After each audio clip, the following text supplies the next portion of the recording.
देखो ये कितनी ज़्यादा चौंकाने वाली बात है। एक लड़का है जिसकी उम्र है केवल और केवल 14 साल और वो एक 10 साल की लड़की को मार डालता है, वो भी चाकुओं से गोद गोद कर।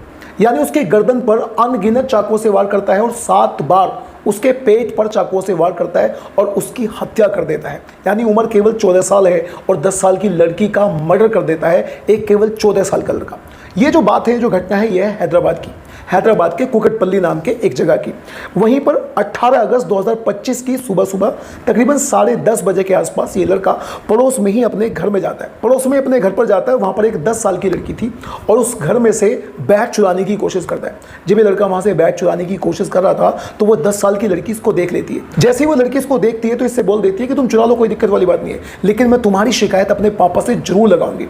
इस बात को सुनने के बाद 14 साल का वो लड़का इतना ज़्यादा गुस्सा हो जाता है कि उस लड़की के पास जाता है, सहस्त्रा नाम की उस लड़की के पास जाता है, लड़की का नाम सहस्त्रा है, उसके पास जाता है, अपनी जेब से चाकू निकालता है और बस अनगिनत वार उसके ऊपर करना शुरू कर देता है और जब तक मारता रहता है जब तक वो लड़की मर नहीं जाती। जरा इमेजिन कीजिएगा, उस टाइम पर लड़की के जो घर वाले थे वो अपने काम पे गए हुए थे, एक छोटा भाई था वो भी स्कूल में गया हुआ था और उसी समय पर ये लड़का उस लड़की को मार कर और किसी भी तरह से, देखो दिमाग देखिएगा कि ये 14 साल का लड़का ये सब चीज़ें जानता था कि कैसे मुझे सीसीटीवी कैमरा से बच के जाना है और वो सीसीटीवी कैमरा से बचकर वहाँ से चला जाता है। अब जब घर वाले लड़की के वापस आते हैं, आकर देखते हैं इस कंडीशन को, देखते हैं लड़की खून की कंडीशन में पड़ी हुई थी, यानी मरी पड़ी हुई थी। वो पुलिस को बुलाते हैं, पुलिस आती है तो पुलिस के पास ये लड़का खुद जाता है। आप ये देखो कि किस अंदाज में ये पुलिस को गुमराह करने की कोशिश करता है। छोटे से लड़के के दिमाग में कितनी शातिर अंदाज में बातें चल रही थी। ये पुलिस के पास आता है और पुलिस से बोलता है कि तकरीबन 10:30 बजे के आसपास मैंने यहाँ से कुछ आवाज़ें सुनी थी, यानी मैंने यहाँ से आवाज़ें सुनी थी, यानी इस घर में से आवाज़ें सुनी थी।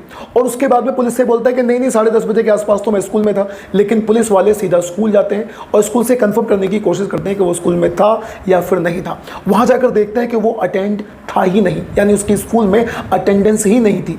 और फिर पास में एक इंजीनियर रहा करता था जो AI इंजीनियर था, वो भी पुलिस वालों को बताता है कि मैंने इस लड़के को 10:30 बजे के आसपास इस घर में आते हुए देखा था। बस अब पुलिस उससे सख्ती से बातचीत करती है, उसकी मम्मी के पास सामने लेकर जाती है तो उसकी मम्मी भी एक चौंकाने वाली बात बताती है। उसकी मम्मी बताती है कि आज ज़िंदगी में पहली बार इसने अपने कपड़े अपने आप धोए हैं। अब दोस्तों सवाल यह है कि उसने अपने कपड़े अपने आप क्यों धोए थे? उसने अपने कपड़े अपने आप इसलिए धोए थे क्योंकि उसके जो कपड़े थे वो खून में सने हुए थे। वो भागकर अपने घर में जाता है और अपने कपड़ों को बहुत जल्दी धो लेता है ताकि किसी को पता ना चल सके। जरा इमेजिन कीजिएगा कि उम्र केवल 14 साल की है और 10 साल की लड़की को चाकुओं से मार डालता है। ये सारी चीज़ें क्यों हो रही है? आप मुझे बताओ कि इनके पीछे का मेन रीज़न क्या है? कमेंट में जरूर बताइएगा दोस्तों।